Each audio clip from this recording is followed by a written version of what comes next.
sa kanila. Pag gusto po, no? Hindi man abot. Hindi yan. Pag gusto po, no, pag gusto ni Kalinga Prab, syempre ang priority lagi si Kalinga Prab. Pag hindi po gusto ni Kalinga Prab, ibibigay po namin kay Dan. Ayan. Sabi ni ako si Ann, shout out Ma'am Lorny, Rhea at Tim Brooks. Ayan, Ma'am Nika Casanova sa Dan Joy live reaction lang. Yan, napaiyak si Sir Marzano, naging emotional kasi Matubang Clan dinalaw siya. Oo nga, yung Big M, Big 3. Yun yung sinasabi nila may nag-comment kay Hana.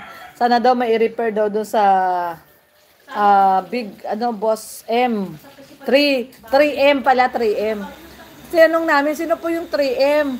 Pala yung 3M, si Kuya Bal, Kalinga Prab, si Kuya Bal Santos Matubang, Kalinga. Siyempre si Kalinga Prab is Matubang po yan, no? Kalinga Prab Matubang, si Kalinga Dan Matubang.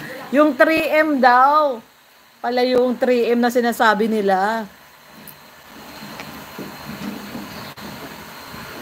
Sabi ni Baby Irene, shout out Tim Brooks. Ayan, Ma'am Nika Casanova. Sa Danjoy live po na reaction. Ay, kaya naman pala napaiyak. Ay, kahit nga, sabi ko nga, kahit ako talaga, iyak din talaga ako niyan. Sabi ni Ma'am Lopez Roda, grabe saya, hindi ako nag-comment sa live niya kasi baka lalong umiyak pag nakita ang name ko, Ma'am Lorny. Ay, grabe. Grabe naman po, Ma'am Lopez Roda, no? Talaga namang napakaswerte talaga ni Sir Marzano, no? Deserve naman po niya, ayan. Sabi ni Edeline Villasan, last reaction ni Sir Marzano kagabi kasi magpahinga muna siya para sa kalusugan niya. Bakit? Last reaction daw niya yon? Bakit daw? Ano daw, magpapahinga siya? Parang wala siyang wala siguro siyang problema sa pera. Kasi ganun yun yung mga nagpapahinga, yung okay lang kahit wala kang kitain sa YT mo kasi wala ka naman na iniintindi. Si Rhea, hindi pwede magpahinga yan, di ba? Naku! Totoo lahat ng mga Ilang taon pa yung bubunuin mo? 5 taon pa. Grabe naman yan, 5 taon pa. Yung bunso ko ay, siyempre, magbo-board exam pa yan. Bunso mo? Di ba yung panganay mo matatapos na? Hindi, ang gagawin mo dyan kasi kunyari yung panganay nakatapos na. Pag nakapagtrabaho na siya, tutulong siya dun sa kapatid niya. Hindi lang natin Dapat gano'n.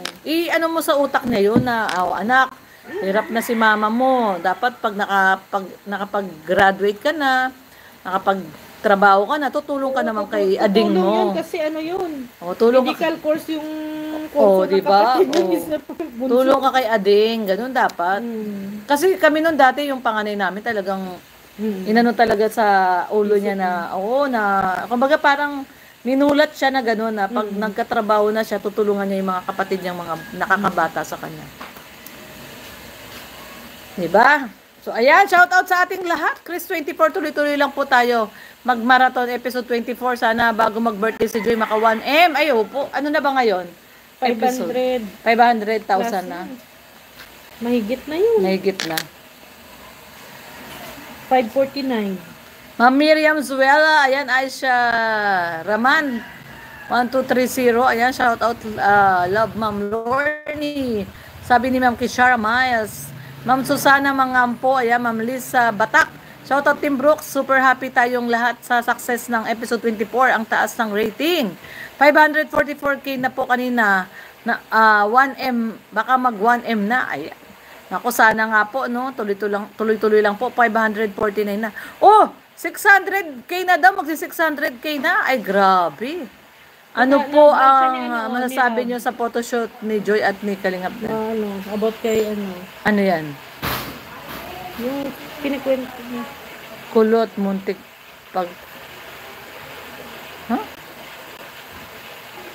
Yung kapatid ni Bombay. Ay, oo. Yan yun.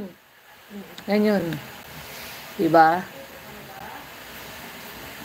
Ano po ang masasabi nyo? Ano daw ang masasabi natin sa photoshoot ni Joy at ni Kalingap? Hindi lang perfect. Talagang beyond perfect pa talaga. Grabe. As in, grabe. Napakaganda ni Joy. Napakasimple ng mga gown niya pero very elegant. Pero very classy. Pa lang yun? Parang baga patikim. Meron pa talagang mga magagandang gown. Pero kung si Joy kasi tatanungin nyo guys, gusto lang talaga ni Joy simple. Ganun lang talaga gusto ni Joy, simple lang.